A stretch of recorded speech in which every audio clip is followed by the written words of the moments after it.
Okay students, थोड़ा सा mobile disturb हो गया था। ये जो सेल्स है मैं आपको बताया था यूकैरियोटिक सेल, यू मैंने होता है ट्रू और कैरियोन मैंने होता है डेवलप्ड। तो विकसित केंद्रक वाली जो कोशिकाएं होती हैं वो यूकैरियोटिक कहलाती हैं। अब विकसित केंद्रक में क्या क्या होता है,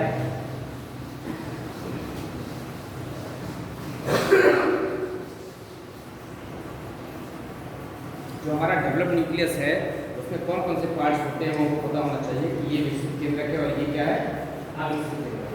अब देखिए ये जो विकसित केंद्रक है तो केंद्रक में 4 पार्ट हैं।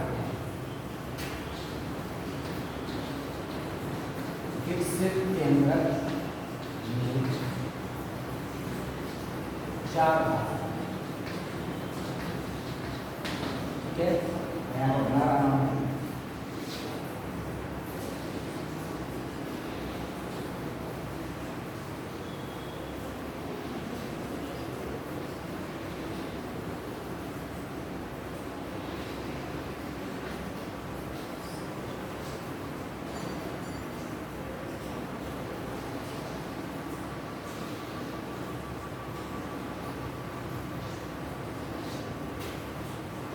अब इसमें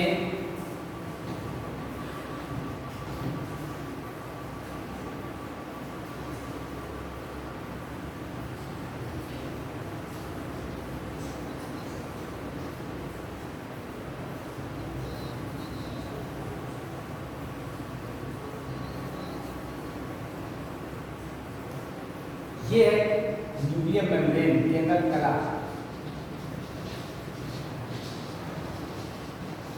क्या है ये केंद्रक कला? This is the chromatin.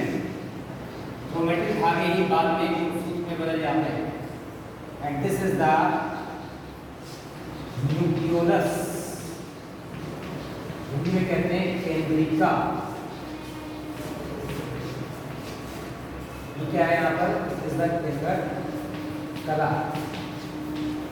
इस क्रोमैटिन, क्रोमैटिन धागे ही बाद में कौन सूत्र बदल जाते हैं। एज वेल एज जो अपना लिक्विड भरा हुआ है, this is called the nucleoplasm.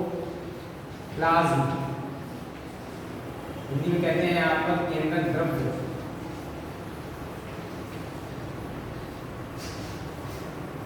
ये है यूकैरियोटिक न्यूक्लियस और बीच बीच में यहाँ पर छोटे छोटे छिद्र होते हैं, इसे कहते हैं न्यूक्लियर पोर।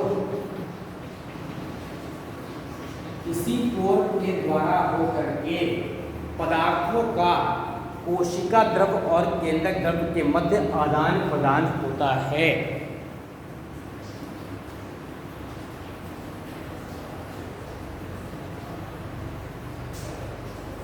ओके, अब हम यहाँ पर यूकैरियोटिक कोशिका का पूरा बनाते हैं।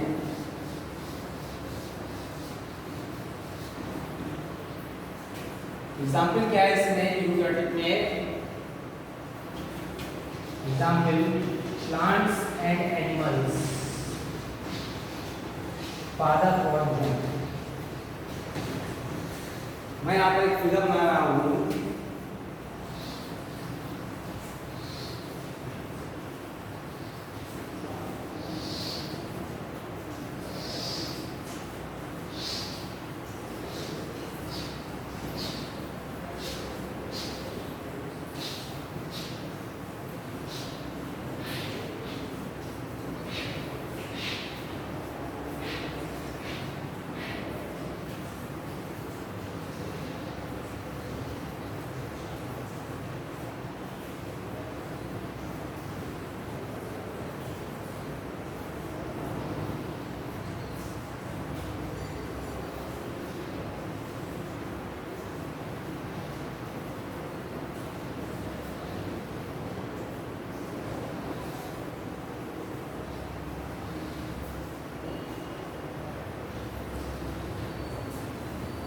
ठीक है,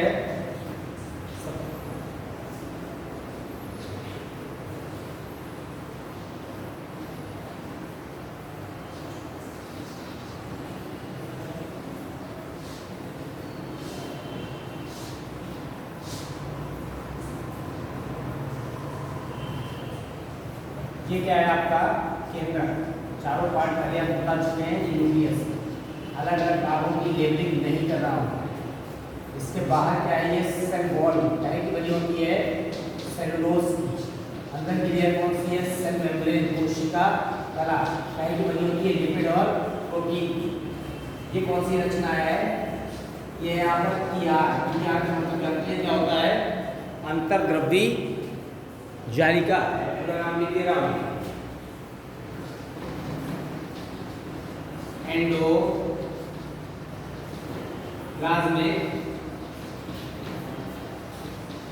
रेटिकुलम, अंतर्द्रव्यी जालिका।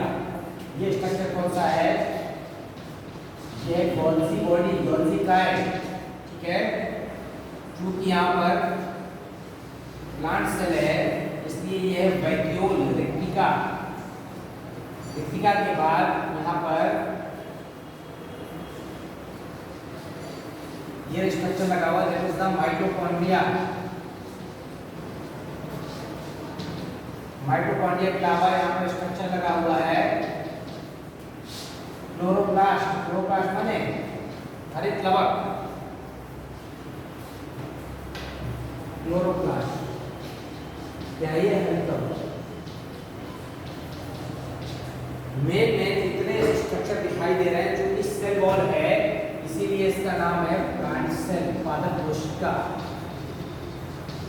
अगर सेल वॉल ना होती, कोशिका भित्ति, तो इसको क्या कहते हैं हम, एनिमल सेल कह सकते। सेल वॉल और क्लोरोप्लास्ट हरित लवक अगर दो को नहीं बनाएंगे और लाइसोसोम को बना देंगे तो एनिमल सेल बन जाएगा। मैं यहाँ पर बना रहा हूँ एनिमल सेल।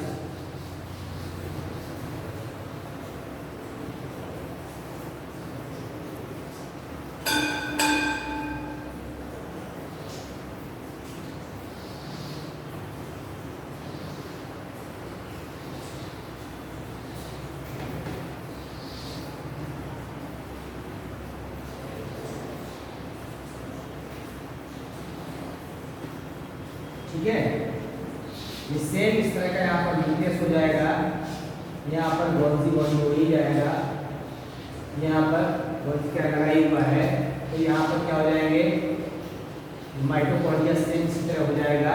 इसके अलावा यहाँ पर जो वैक्यूल है वो छोटी छोटी एक से ज़्यादा हो जाएंगी।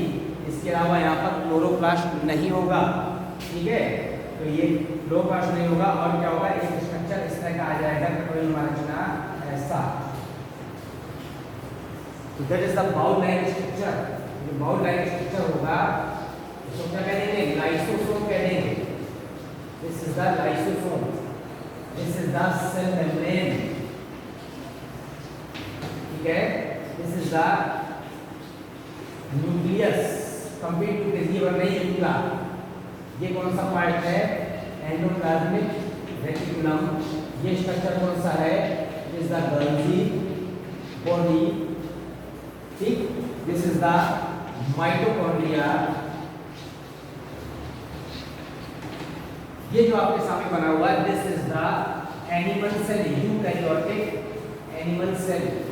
ना यहाँ पर सेलोस की सेल वॉल है, ना ही यहाँ पर क्या है, क्लोरोप्लास्ट है। दोनों पार्ट नहीं है, इसलिए यहाँ पर इसको क्या कहेंगे, एनिमल सेल। अब प्लांट और एनिमल सेल में अगर आप डिफरेंशिएट करना चाहें, कुछ देखना चाहें, तो हम प्लांट और एनिमल सेल को आसानी से डिफरेंशिएट कर सकते हैं। कैसे कर सकते हैं कि प्लांट सेल में जो होता है हमेशा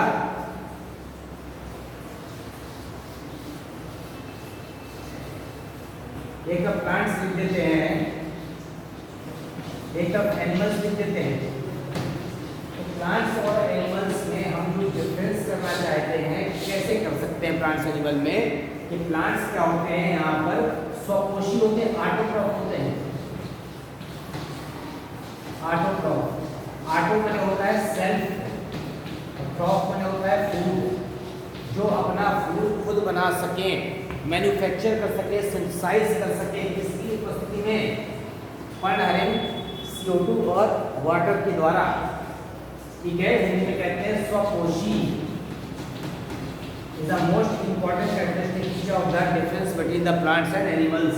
ये कैसे होते हैं, these are the heterotroph. Hetero means होता है अदर्स, जो दूसरे पर निर्भर रहे, कहे के लिए ट्रॉफ माने फूड। फूड के लिए दूसरे पर निर्भर रहने वाले जो एनिमल हैं, that is called the heterotroph. Heterotroph means that is the परपोषी। ठीक है, this is the difference between the plants and animals. This single difference हुआ। अब इसके बाद जो प्लांट्स में जो ग्रोथ होती है, ग्रोथ थ्रू आउट लाइफ, पूरे जीवन भर वृद्धि होती है, और यहाँ पर ग्रोथ अप टू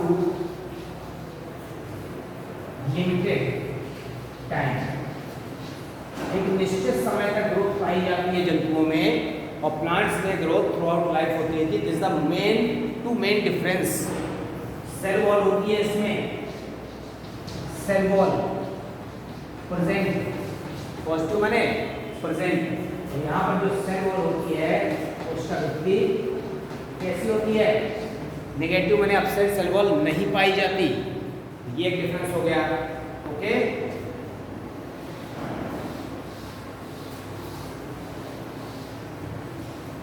अब हम आते हैं इसमें कि सेल का जो मोस्ट इंपॉर्टेंट पार्ट होता है प्रोटोप्लाज्म, कोशिका, हिंदी में कहते हैं जीव द्रव्य।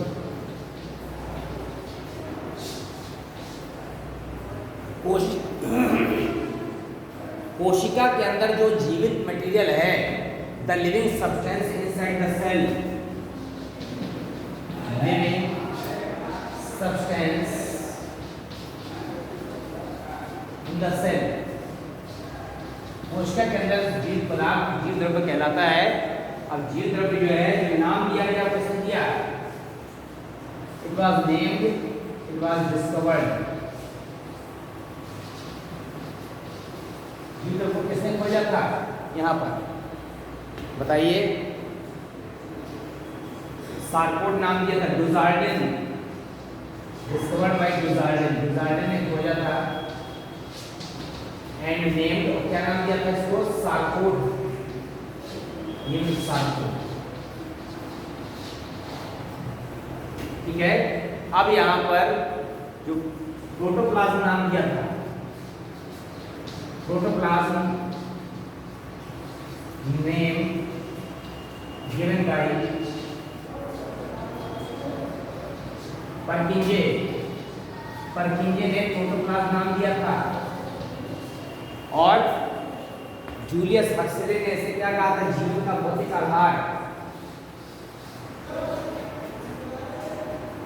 ह्यूगो वॉन बॉल ने वर्णन किया, Hugo von Ball described the protoplasm, protoplasm का जो वर्णन किया था वो ह्यूगो वॉन बॉल ने किया था, एंड जूलियन हक्सले, एक साइंटिस्ट हुए जूलियन हक्सले, उन्होंने इसको क्या कहा था, जीवन का भौतिक आधार, it is the physical basis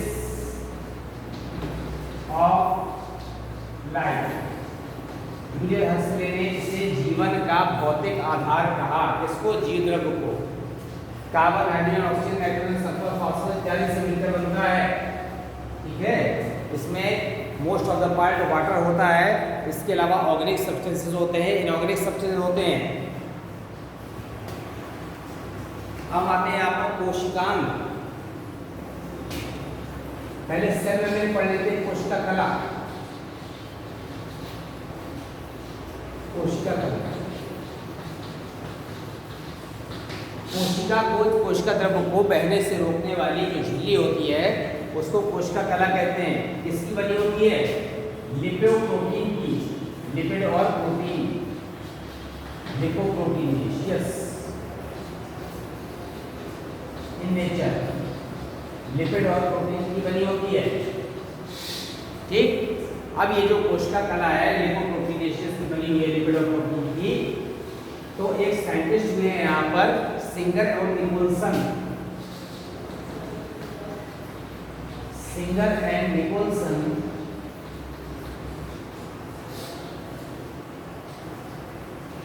gave the fluid mosaic model.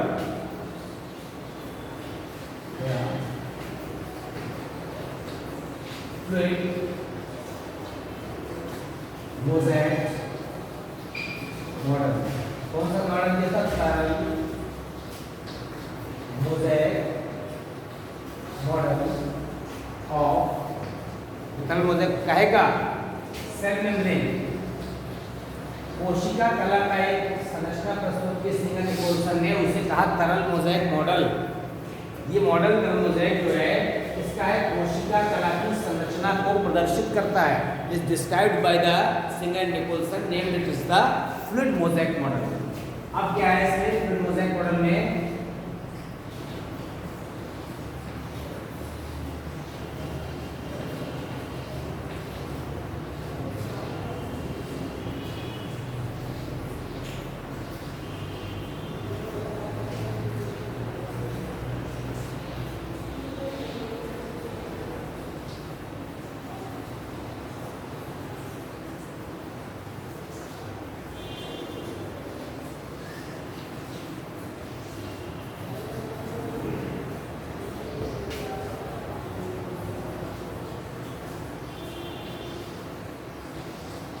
ये लिपिड की लेयर है, it is a lipid bilayer.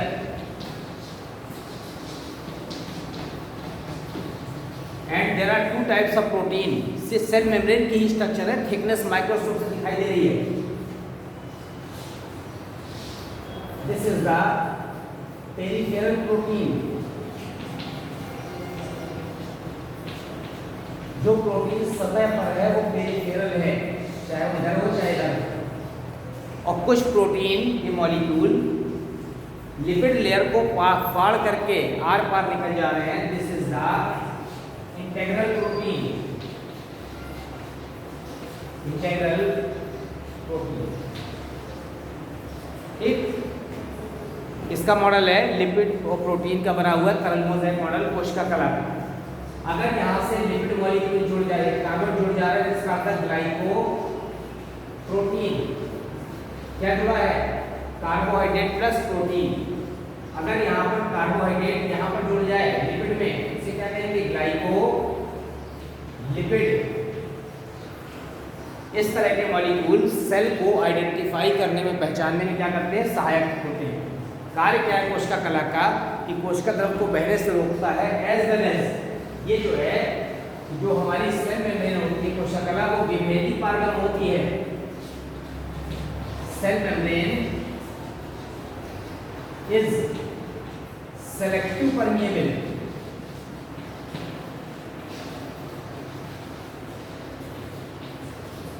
विभेदी पारगम्य, मतलब कोशिका के लिए उपयोगी पदार्थों को अवशोषित कर सकती है और अनुपयोगी पदार्थों को बाहर निकालने में सहायता करती है। तो हम कोई भी आर्टिफिशियल मेम्ब्रेन लेते हैं, मान लो पॉलीथीन ले लें, तो वो नॉन परमिएबल होगी अपारगम्य, या फिर उसमें बड़े बड़े पोर्स होंगे तो फुल्ली परमिएबल होगी, पूरी तरह से पारगम हो जाएगी, लिक्विड के लिए भी और मटेरियल्स के लिए भी। ये सेलेक्टिव परमिएबल है। ये सेलेक्ट करती है कि कौन सा मटेरियल को अंदर आने देना है, किसको बाहर जाने देना है। It is the most important quality of the cell membrane. हम आते हैं इसमें कोशिकांग। कोशिका के अंदर जो कोशिकांग है यूकेरियोटिक कोशिका में, उसमें सबसे इंपॉर्टेंट है यहाँ पर माइटोकॉन्ड्रिया। माइटोकॉन्ड्रिया नाम आपने सुना होगा। माइटो में होता है थ्रेड, धागेनुमा, और कॉन्ड्रियोल में होता है ग्रेन्यूल्स, या तो दानेदार होता है। ये धागेनुमा रचनाएं होती हैं, इन्हें माइटोकॉन्ड्रिया कहते हैं। खोज किसने की थी? Discovered by Policar. Discovered by Policar and named, नाम तो किसने किया था? सी बेटा। कैसा स्ट्रक्चर दिखाई देता है माइटोकॉन्ड्रिया का? आप देखिए, ये गोली अंडाकार रचनाएं हैं, दोहरी झिल्ली से घिरी होती है। बाहरी झिल्ली सपाट होती है, अंदर की झिल्ली उंगली नुमा रचनाएं बनाती है।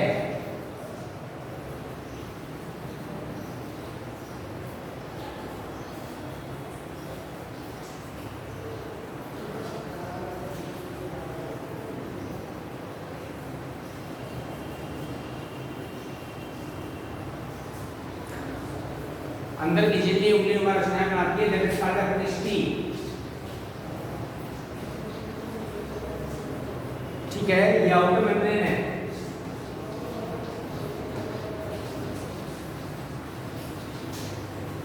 ये जो क्निस्टी है इसमें चेंजेस के रेक्टिकुलर रचनाएं लगी होती हैं ऐसी। ये जो चेंजेस के रेक्टिकुलर रचनाएं हैं these are called the oxysomes, also called the F1 particle। ये ऑक्सीसोम या F1 पार्टिकल जो होते हैं it contains the lot of ATPase enzyme, और ये एनर्जी को स्टोर कर लेते हैं जो भोज्य पदार्थों का बिखरना होता है। इसीलिए इसको क्या कहते हैं, power house of the cell, power house of the cell, कोशिका का ऊर्जा घर, क्योंकि ये यहाँ पर एनर्जी प्रोड्यूस करता है। काहे के लिए प्रोड्यूस करता है एनर्जी, हमारी जैविक क्रियाओं को संपन्न करने के लिए। So it is called the power house of the cell. Now the next is the plastids, इसी को कहते हैं लवक। ये भोजन संबंधी रचनाएं होती हैं इसमें कोशिका में, यूकैरियोटिक कोशिका में, जिसकी खोज की थी यहाँ पर डिस्कवर्ड बाय हैकल। ठीक है, और शिम्पर ने, हैकल एंड शिम्पर, तीन प्रकार के होते हैं। There are 3 types of the plastids. कौन से, the chloroplast, the chromoplast as well as the leucoplast. This is the chloroplast. On the basis of the food synthesis stored food materials as well as the color is the chloroplast, chromoplast, and it is the leucoplast। हरित लवक, वर्णी लवक और अवर्णी लवक।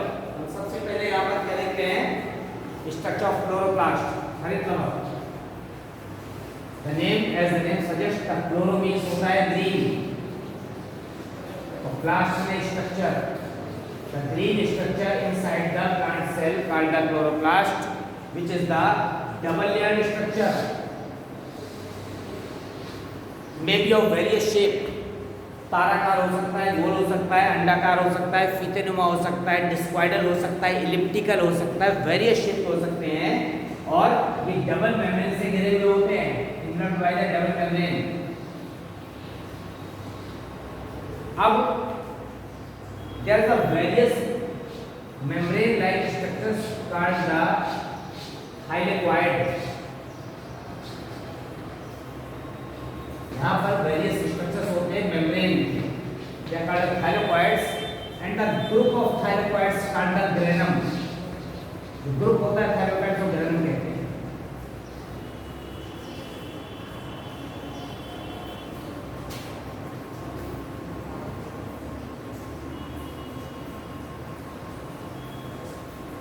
The thylakoid contains the various chlorophyll molecules, and the liquid inside the chloroplast is called the, क्या कहते हैं यहाँ पर, matrix, stoma. Stoma matrix कहाँ था, माइटोकॉन्ड्रिया में था, and the joint between the these thylakoids is called the stoma lamellae।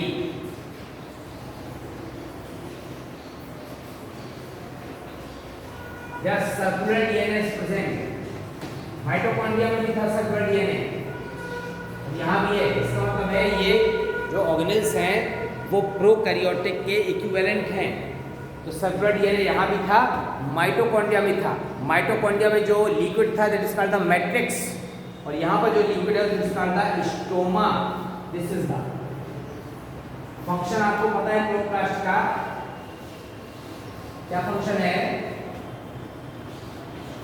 The formation of food materials in the presence of the sunlight and chlorophyll क्या बन रहा है, glucose plus 6O2 plus 6H2O.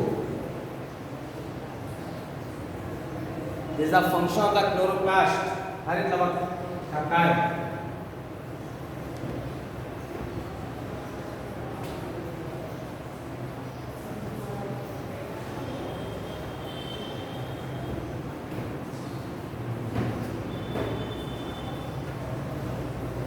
हम आते हैं next में. There is the chromoplast.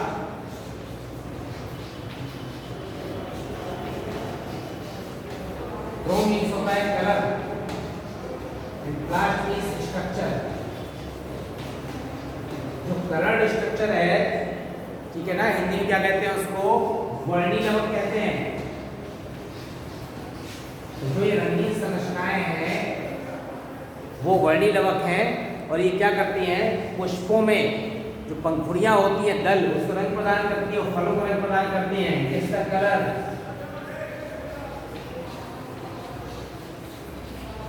Coloured petals and fruits.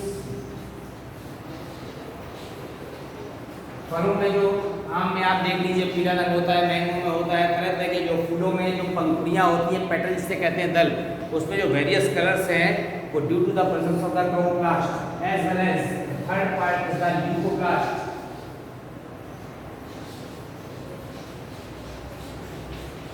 Hindi में कहते हैं आवरणीय. ल्यूकोस में होता है colourless.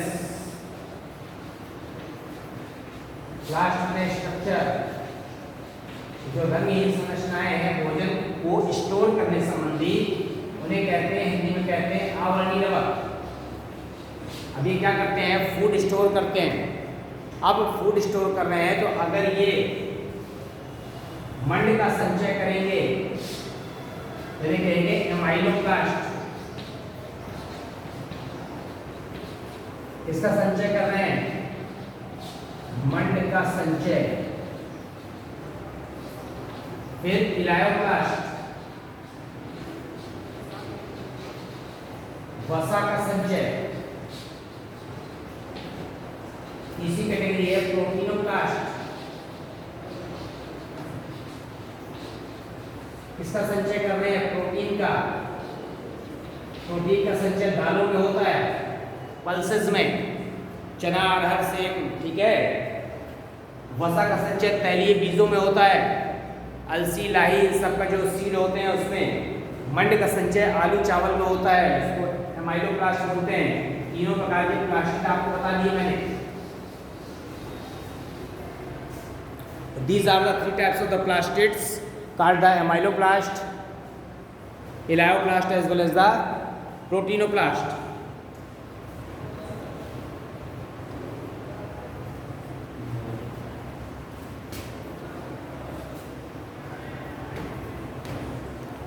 Now the next structure is the endoplasmic reticulum. ER. The full form is the endoplasmic reticulum. Hindi में क्या कहते हैं, अंतर्ग्रंथि. अंतर्ग्रंथि जालिका. इसने डिस्कवर किया था, discovered by K R Porter. Discovered by K R Porter. K R Porter discover किया था. ये कोशिका द्रव में फैली असंख्य झिल्लियों का जाल है ये. और ये जो झिल्ली नुमा रचनाएं हैं इतनी ज़्यादा होती हैं कि जैसे हमारे शरीर में स्केलेटन होता है, कंकाल, तो ये स्केलेटन की तरह फंक्शन करती है और क्या करती है, सेल को एक सपोर्ट देती है. तो they act as the skeleton of the cell. अब एंडोप्लाज्मिक रेटिकुलम जो है यहाँ पर एक तरफ इससे अटैच होता है केंद्रक कला से.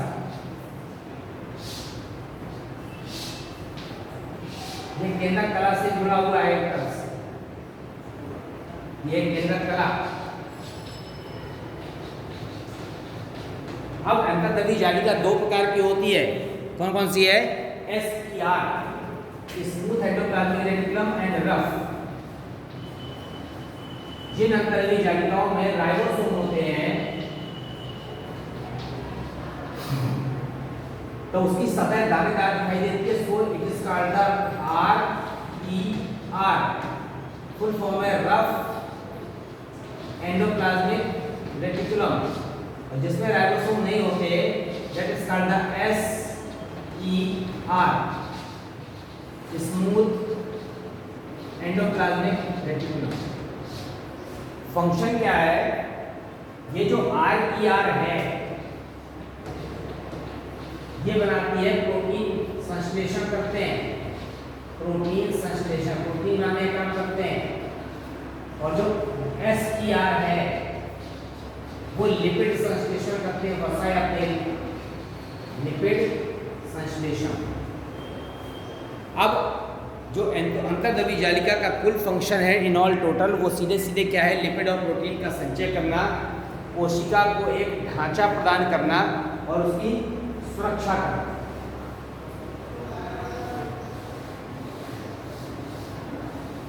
हम आते हैं यहाँ पर Golgi body,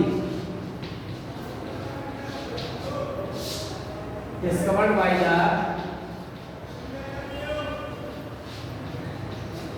Camillo Golgi, also known as, also called it dictyosome, dictyosome भी कहते हैं। ठीक है, यूकैरियोटिक कोशिकाओं में पाया जाता है। स्ट्रक्चर कैसा होता है, ये स्ट्रक्चर है यहाँ पर। एक सतह इसकी कॉन्वेक्स फेस होती है, कॉन्वेक्स फेस, इसी का एक और नाम है, इसको सिस फेस भी कहते हैं। ये किस तरफ होती है, आप देख रहे हैं बना हुआ है, कॉन्वेक्स फेस है towards the ER।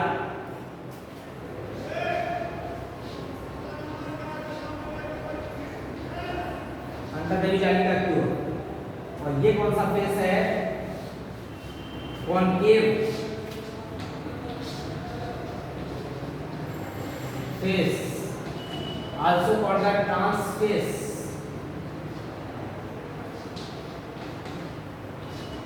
also called the mature face।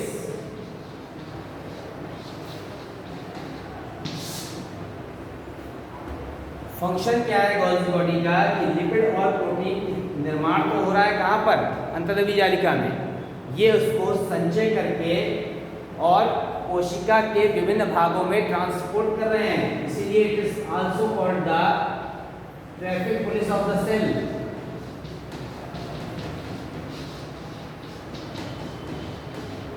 Traffic police of the cell. इसके अलावा शुक्राणु में जो स्पर्म में जो एक्रोसोम टोपी होती है, वहाँ भी गोल्जी काय का फंक्शन होता है एक्रोसोम बनाने में। ठीक है, और इसके अलावा कोशिका में विभिन्न पदार्थों के आवागमन को नियंत्रित करता है। So it is called the traffic police of the cell. कोशिका का ट्रैफिक पुलिस भी कहा जाता है।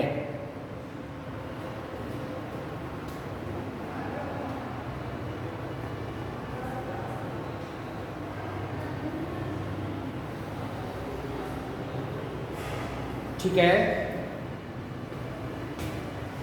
देख लीजिए स्ट्रक्चर बना है।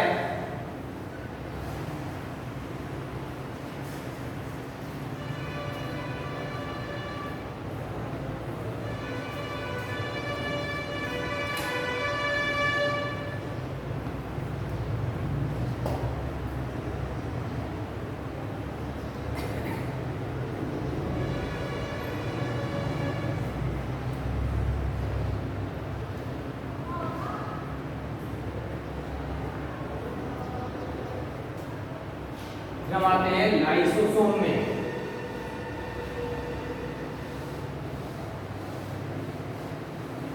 तो स्ट्रक्चर है यहाँ पर लाइसोसोम।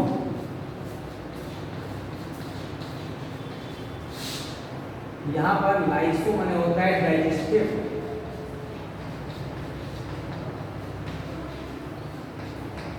हिंदी में कहते हैं पाचक। सोमा माने स्ट्रक्चर,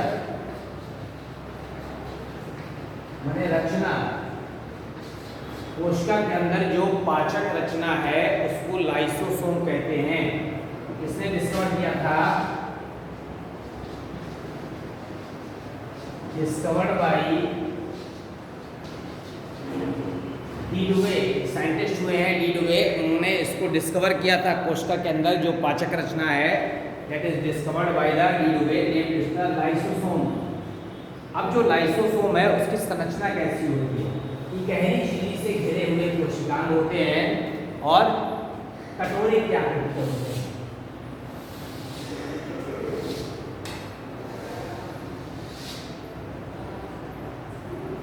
क्या ये single layer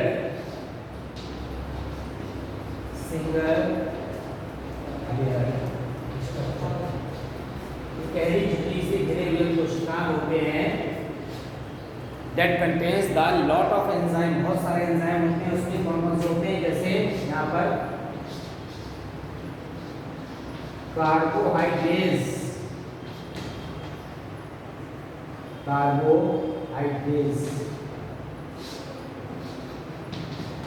lipase, protease,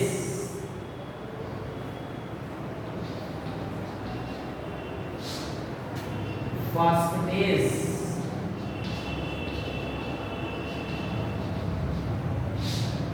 nucleus,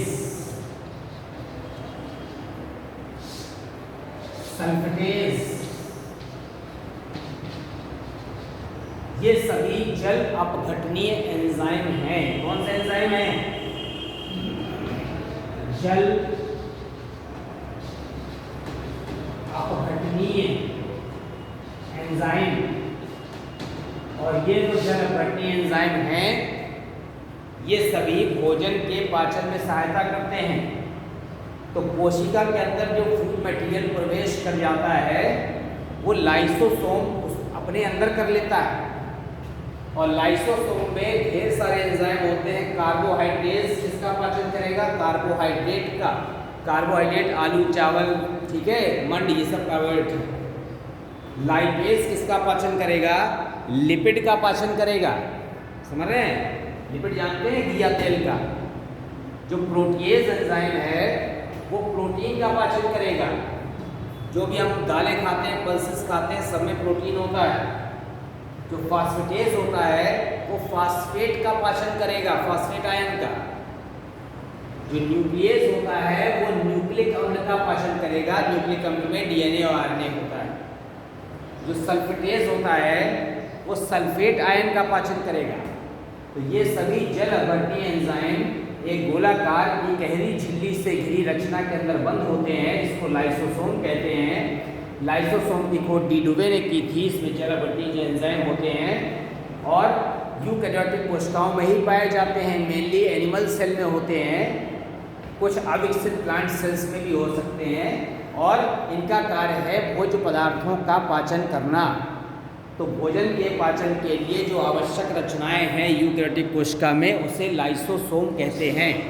ठीक, तो आपने यहाँ पर लाइसोसोम का संरचना पढ़ ली, स्ट्रक्चर देख लिया और इसका कार्य पढ़ लिया लाइसोसोम।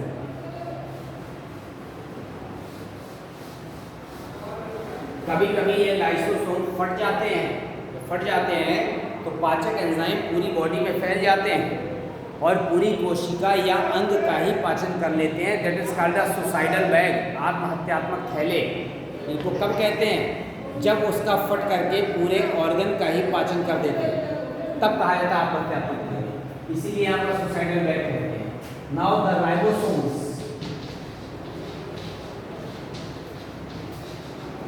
ये क्या है?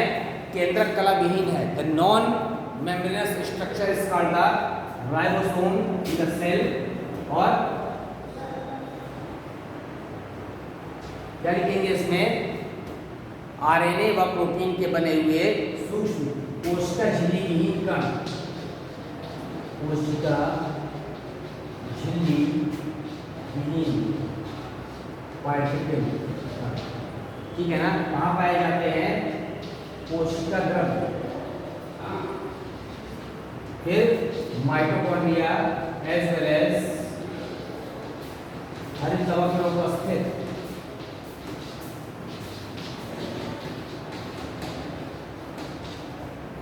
दो तरह के मेनली राइबोसोम आपके कोर्स में है, आपको पता है। एक होता है 70S और एक होता है 80S। एस क्या है? एस है अवसादन गुणांक। ये किस में पाए जाते हैं? प्रोकैरियोट्स में, इन प्रोकैरियोट्स। ये किसमें पाए जाते हैं? In eukaryotes. 70S राइबोसोम, प्रत्येक राइबोसोम में 2 सब यूनिट होती है।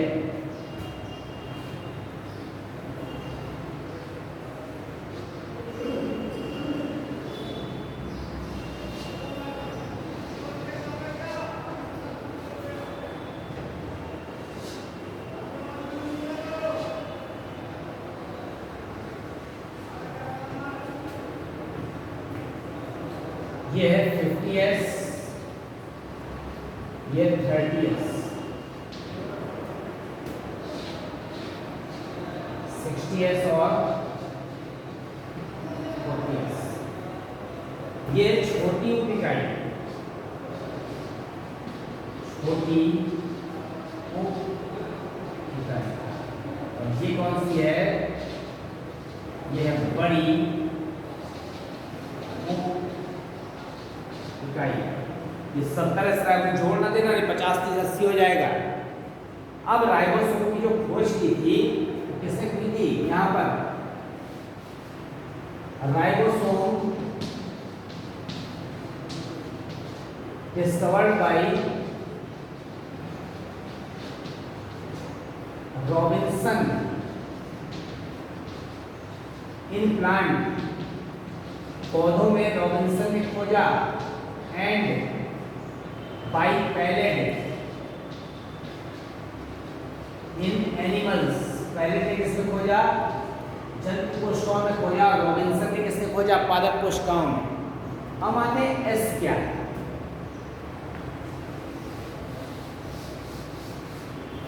S, it is the sedimentation coefficient.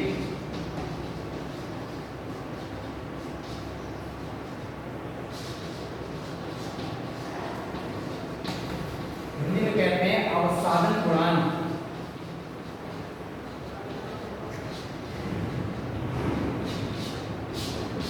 परख नली में कोशिका को लेकर तेजी से अल्ट्रा सेंट्रीफ्यूज कराते हैं। एक मशीन होती है, सेंट्रीफ्यूज में उसे घुमा देते हैं। जिस रफ्तार से राइबोसोम के पार्टिकल परख नली की तली पर बैठते हैं वो अवसादन गुणांक कहलाता है। और उसको खोजा था, डिस्कवर्ड बाय द स्वेदबर्ग। स्वेदबर्ग ने खोजा। इसी के नाम पर यहाँ पर नाम पड़ा एस, स्वेदबर्ग के नाम पर। ठीक है, तो स्वेदबर्ग ने यहाँ पर डिस्कवर किया था अवसादन गुणांक को। फंक्शन आपको पता है, प्रोटीन संश्लेषण का कार्य होता है। क्या कार्य होता है? प्रोटीन संश्लेषण। फिर इसके बाद न्यूक्लियस केंद्रक के बारे में हम आपको बता ही चुके हैं किस प्रकार का होता है। अब यहाँ पर क्रोमोसोम पढ़ लेते हैं। हिंदी में कहते हैं गुणसूत्र। क्या है ये? यहाँ पर कोशिका विभाजन के समय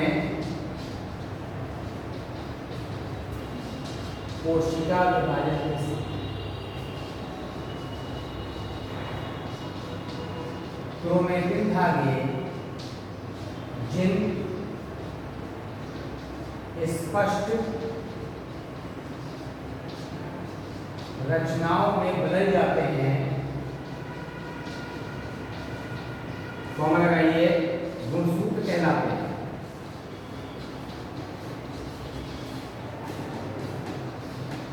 अब ना किसने खोजा था यहाँ पर, तो कोशिका या केंद्रक द्रव में उपस्थित सघन रचनाएं, केंद्रक द्रव में उपस्थित सघन रचनाएं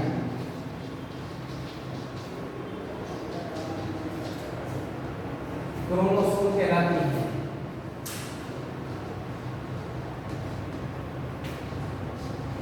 अब ये जो क्रोमोसोम कहला रहे हैं, तो नामकरण किसने किया था, इनका नामकरण वाल्डेयर ने किया। नामकरण वाल्डेयर ने किया। क्रोमोसोम का स्ट्रक्चर मैं बना दे रहा हूं। मनुष्य में 23 जोड़ी क्रोमोसोम होते हैं, आपको पता है।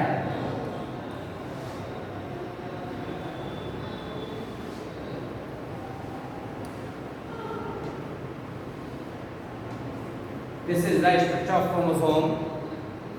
तो प्रत्येक क्रोमोसोम जिन दो भागों से मिलकर बनता है, ये कहते हैं अर्धगुणसूत्र। अर्धगुणसूत्र इंग्लिश में कहते हैं क्रोमैटिड्स।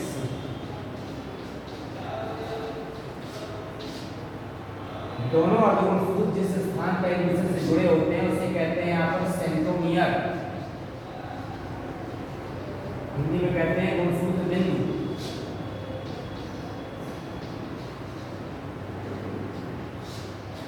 इसका एक और नाम है, अथवा करके कहते हैं प्राइमरी कंस्ट्रिक्शन।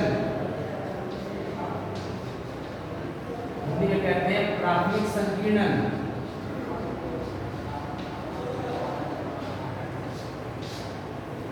कुछ गुणसूत्रों में ये दोनों अर्धगुणसूत्र एक अन्य स्थान पर भी जुड़े होते हैं, कुछ में, not in always. That is called the secondary constriction, द्वितीयक संकीर्णन। एंड द रिमेनिंग पार्ट, बाद का जो शेष भाग है, after the secondary constriction, it is called the satellite.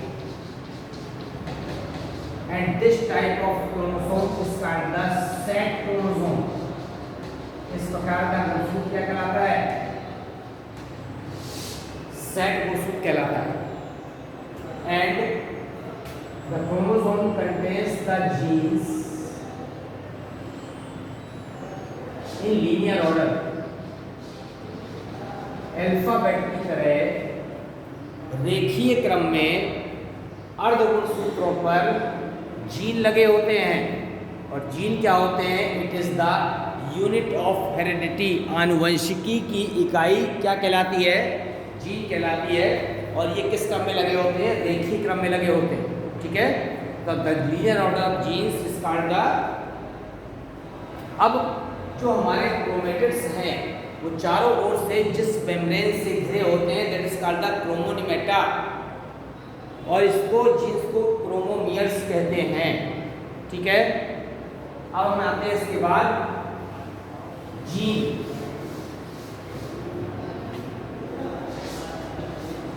It is the functional unit of the heredity.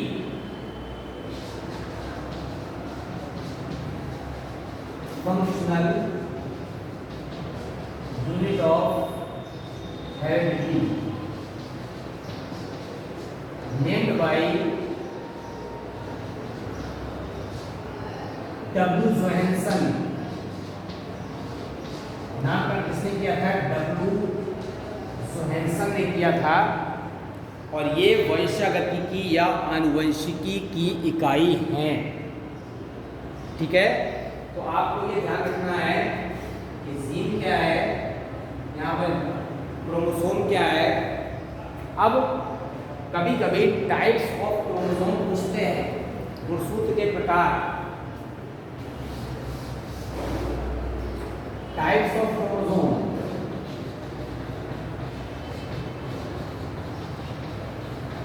मनुष्य में या जीवों में दो प्रकार के गुणसूत्र होते हैं। एक को कहते हैं ऑटोसोम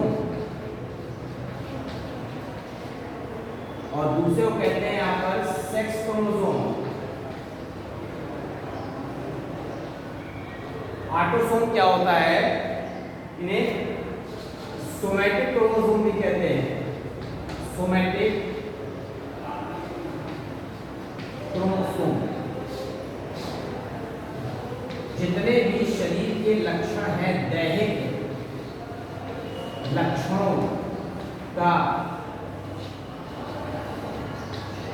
निर्धारण करने वाले, अब ये कितने होते हैं, मनुष्य में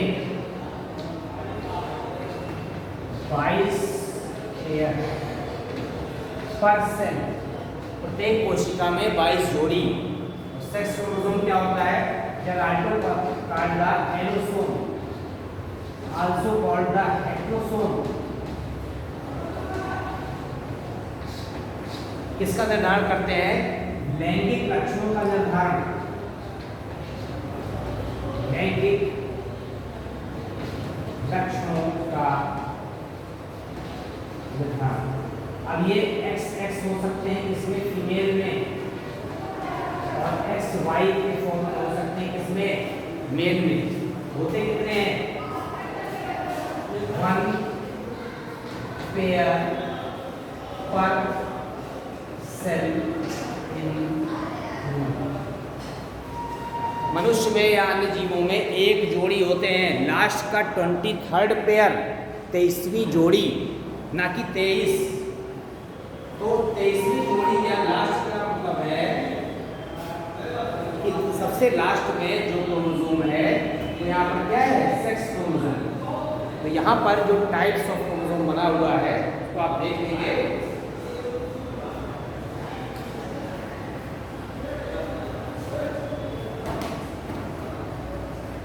जो जनरल टॉपिक्स थे आपके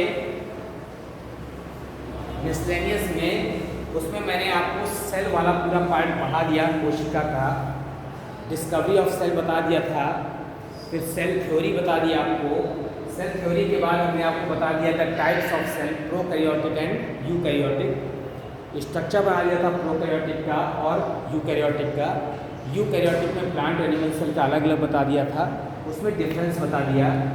फिर उसके बाद सेल में आते हैं तो सेल मेम्ब्रेन के बारे में स्ट्रक्चर बता दिया आपको सिंगर निकोलसन द्वारा, जो क्या दिया था, फ्लूइड मोज़ेक मॉडल। फिर इसके बाद हम किसमें आ गए थे, सेल ऑर्गेनेल्स में आ गए। जो कोशिकांग में हम आ गए, तो कोशिकांग में हमने आपको सबसे पहले, कोशिकांग से पहले एक पार्ट और आया था आपका प्रोटोप्लाज्म, जीवद्रव। जो प्रोटोप्लाज्म है जीवद्रव, वो क्या है कि जो भी लिविंग सब्सटेंस है, सबसे पहले कोशिका में जो जीवित पार्ट देखा गया, ये कहा गया it is the physical basis of life. जीव द्रव्य जीवन का भौतिक आधार है। तो जीव द्रव्य के बारे में जब बताया गया तो जीव द्रव्य को नाम प्रोटोप्लाज्म कहते हैं, क्योंकि प्रोटोस मैंने होता है फर्स्ट और प्लाज्म मैंने होता है लिक्विड। ठीक है, तो पहला तरल, तो खोज किसने की थी, डुज़ार्डिन ने की थी। उसने क्या नाम दे दिया था उसको, सार्कोड नाम दे दिया था। डुज़ार्डिन के बाद यहाँ पर किसने खोजा, यहाँ ह्यूगो वॉन वाल ने विस्तृत वर्णन कर दिया था, लेकिन नामकरण किसने किया था, परकिंसे ने किया था। और जूलियन हक्सले एक साइंटिस्ट है जिस called the physical basis of life. जीव द्रव्य जीवन का क्या है, भौतिक आधार। तो जीव द्रव्य जिससे मिलकर बनता है, carbon, hydrogen, oxygen, nitrogen, sulphur, phosphorus, सब एलिमेंट्स का आपको पता होना चाहिए। उसका कंपोजिशन क्या होता है, तो कंपोजिशन में उसमें वाटर पाया जाता है, ऑर्गेनिक सब्सटेंस पाए जाते हैं, इनऑर्गेनिक सब्सटेंस पाए जाते हैं। तो ऑर्गेनिक सब्सटेंस में प्रोटीन हो जाता है, कार्बोहाइड्रेट हो जाता है, लिपिड हो जाता है, न्यूक्लिक एसिड हो जाता है। और इनऑर्गेनिक सब्सटेंस में आयंस के फॉर्म में हो सकते हैं, फास्फेट, सल्फेट, क्लोराइड। इसके अलावा अदर मिनरल्स हो सकते हैं। और जीव द्रव्य क्या है, इसेंशियल है लाइफ की सर्वाइविलिटी के लिए, कि जीव द्रव्य ही जीवन का भौतिक आधार है, कि अगर जीव द्रव्य है तो जीवन है और नहीं है तो जीवन नहीं है। फिर इसके बाद हम आते हैं किसमें, कोशिकांगों में। कोशिकांग में जब आते हैं तो हमने सबसे पहले लिया था माइटोकॉन्ड्रिया। आपको मैंने बताया था कि माइटोकॉन्ड्रिया जो है इस धागे नुमा या कणिका रूपी संरचनाएं होती हैं, कोशिका द्रव में फैली होती हैं, एक से अधिक संख्या में होती हैं, गोल या अंडाकार हो सकती हैं, दोहरी झिल्ली से घिरी होती हैं, बाहरी झिल्ली स्मूथ होती है और जो इनर मेम्ब्रेन होती है वो अंदर उंगली की तरह फिंगर लाइक स्ट्रक्चर बनाती है, that is called the cristae. और वो जो फिंगर लाइक स्ट्रक्चर क्रिस्टी हैं उसमें टेनिस के रैकेट नुमा रचनाएं लगी होती है, that is called the F1 particle या ऑक्सीसोम। तो वो जो F1 पार्टिकल या ऑक्सीसोम है उनमें ATPase एंजाइम होता है। तो जब ग्लूकोज का विखंडन होकर ऊर्जा उत्पन्न होती है तो वो ATPase मॉलिक्यूल के में संचित हो जाती है ATP के रूप में। हम दिन भर काम करते हैं, काम करने के लिए क्या चाहिए? एनर्जी। और एनर्जी कहाँ से मिल रही है? यही से मिल रही है, माइटोकॉन्ड्रिया से। इसीलिए माइटोकॉन्ड्रिया का एक नाम और है कोशिका का ऊर्जा घर कहते हैं। फिर हम माइटोकॉन्ड्रिया के फंक्शन के बाद आते हैं किसमें? प्लास्टिड में आ जाते हैं। जो प्लास्टिड होता है उसको लवक कहते हैं। तो पौधों में जो भोजन संबंधी रचनाएं होती हैं उसको प्लास्टिड कहते हैं। तो प्लास्टिड जो लवक है वो किसने? हैकल ने खोजा था, शिम्पर ने नामकरण किया था। और 3 प्रकार के लवक थे, हरित लवक, वर्णी लवक और आवर्णी लवक। जो हरित लवक था वो हरा रंग पिगमेंट क्लोरोफिल पाया जाता है, उसी कारण से हरा दिखाई देता है। गोल, अंडाकार, धागे नुमा, फीते नुमा, स्टिलेट, ताराकार, इलिप्टिकल, तरह तरह के हरित लवक हो सकते हैं अलग अलग पौधों में, है ना। आपने शैवालों में स्पाइरो वगैरह देखा, उसमें फीते नुमा होता है। तो यूरोथेक्स होता है उसमें कॉलर शेप या मेखलाकार हो सकता है। अब जो हरित लवक है वो दोहरी झिल्ली से घिरी रचनाएं हैं और उसके अंदर पतली पतली झिल्ली नुमा में रचनाएं पाई जाती है, that is called the thylakoid. Thylakoid के अंदर पर्णहरिमाणु होते हैं और थाइलोकोइड का जो ग्रुप होता है सिक्के का ढेर से एक के ऊपर एक होता है, उसको कहते हैं ग्रेनम। और ग्रेनम में यहाँ पर पर्णहरिमाणु जो पाए जाते हैं वो प्रकाश संश्लेषण क्रिया के लिए मेनली रिस्पॉन्सिबल है सनलाइट को एब्जॉर्ब करने के लिए। और विभिन्न ग्रेनम एक दूसरे से जिस संरचना से जुड़ते हैं उसे स्टोमा लेमेली कहते हैं। हरित लवक के अंदर जो लिक्विड भरा होता है that is called the stoma. और स्टोमा में भी क्या होते हैं? प्रोटीन के पार्टिकल होते हैं। इसके अलावा स्टोमा जो यहाँ पर है उसमें गोलाकार DNA पाया जाता है जो ये बताता है कि ये प्रोकैरियोटिक कोशिका के इक्विवेलेंट है। इसी तरह का गोलाकार DNA माइटोकॉन्ड्रिया में भी था। तो माइटोकॉन्ड्रिया और हरित लवक दोनों ऐसी रचनाएं हैं जिन्हें कोशिका के सेमी ऑटोनोमस ऑर्गेनेल, अर्ध स्वायत्त कोशिकांग कहा जाता है। इंपॉर्टेंट क्वेश्चन है, अर्ध स्वायत्त कोशिकांग माइटोकॉन्ड्रिया और हरित लवक हैं क्योंकि इनमें यहाँ पर रिप्लिकेशन की पावर होती है, DNA पाया जाता है सर्कुलर DNA। फिर प्रकाश संश्लेषण का कार्य हरित लवक का भोजन बनाते हैं। नेक्स्ट में हम आते हैं वर्णी लवक, क्रोमोप्लास्ट। वर्णी लवक क्या है? जो यहाँ पर पुष्पों की पंखुड़ियों और फलों को रंग प्रदान करने वाले लवक हैं, that is called the chromoplast, वर्णी लवक। और वर्णी लवक क्या करते हैं? यहाँ पर रंग प्रदान करते हैं ताकि अट्रैक्शन हो, ठीक है, के लिए परागण के लिए कीटों का। फिर आवर्णी लवक यहाँ पर भोजन संचय करते हैं। तो वो कहाँ पाए जाते हैं? ज़्यादातर संग्रह भागों में और प्रकाश से दूर। तो वो इलायोप्लास्ट अगर वसा का संचय कर रहे हैं तैलीय बीजों में, प्रोटीनोप्लास्ट अगर प्रोटीन का संचय कर रहे हैं दालों में, और एमाइलोप्लास्ट अगर मंड का संचय कर रहे हैं आलू चावल में। फिर हम आते हैं इसमें यहाँ पर अंतर्दमी जालिका। कोशिका को एक संरचना या ढांचा प्रदान कर रही है कि कोल्टन ने खोजा था। 2 प्रकार की होती हैं, झिल्ली नुमा रचनाएं होती हैं, स्मूथ एंडोप्लाज्मिक रेटिकुलम और रफ। रफ का कार्य है प्रोटीन संश्लेषण करना due to presence of the ribosome, और स्मूथ का कार्य है यहाँ पर क्या करना? लिपिड का संश्लेषण। अब हम आते हैं यहाँ पर गोल्जी। गोल्जी का क्या है? कटोरे नुमा रचना होती है, एक सतह उत्तल होती है, एक अवतल होती है। कैमिलो गोल्जी ने खोजा था और लिपिड और प्रोटीन का संचय करने के अलावा विभिन्न पदार्थों के आवागमन को नियंत्रित करती है, इसलिए यहाँ पर traffic police of the cell कहा जाता है। इसके अलावा शुक्राणु में एक्रोसोम टोपी बनाते हैं और भी कई फंक्शन। फिर हम आते हैं राइबोसोम में। राइबोसोम बता दिया प्रोटीन संश्लेषण के लिए होते हैं, 2 प्रकार के होते हैं, एसएस और ATS। फिर हम आते हैं क्रोमोसोम में। तो जो DNA होता है या जो केंद्रक द्रव्य होता है केंद्रक के अंदर, उसमें क्रोमेटिन धागे कोशिका विभाजन के समय गुणसूत्र बदल जाते हैं। नामकरण वाल्डेयर ने किया था।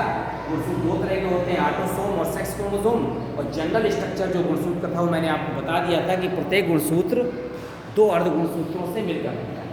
ओके, थैंक यू स्टूडेंट्स, आपका एग्ज़ाम बढ़िया हो, मुझे शुभकामनाएं आप लोगों को। Okay, thank you.